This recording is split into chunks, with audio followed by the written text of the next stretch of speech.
10ஆம் வகுப்பு முடிச்சுட்டு 11th எந்த குரூப் ஜாயின் பண்ணலாம் அப்படின்னு யோசிச்சுட்டு இருக்கிற மாணவர்களும் மாணவர்களுடைய பெற்றோர்களுமா நீங்க? அப்போ இந்த வீடியோ உங்களுக்காகத்தான்.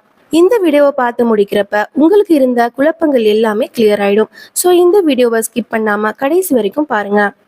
11th ஸ்டாண்டர்ட்ல நம்ம படிக்கிறதுக்கு மோரார்லெஸ் 135 குரூப் கிட்ட இருக்குதுங்க. ஆனா நமக்கு தெரிஞ்சது 5-6 குரூப் தான்.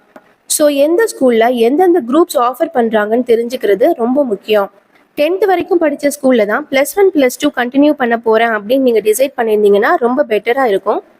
இல்லை நான் +1 +2க்கு வேற ஸ்கூல் தான் சேஞ்ச் பண்ண போறேன் அப்படின்னு நீங்க டிசைட் பண்ணியிருந்தீங்கன்னா பக்கத்துல இருக்கிற ஒரு 4-5 ஸ்கூல்ல போய் என்னென்ன குரூப்ஸ் இருக்குன்னு அனலைஸ் பண்ணி பாருங்க. உங்களுக்கு எந்த குரூப் செட் ஆகுதோ அந்த ஸ்கூல்ல ஜாயின் பண்ணிக்கோங்க.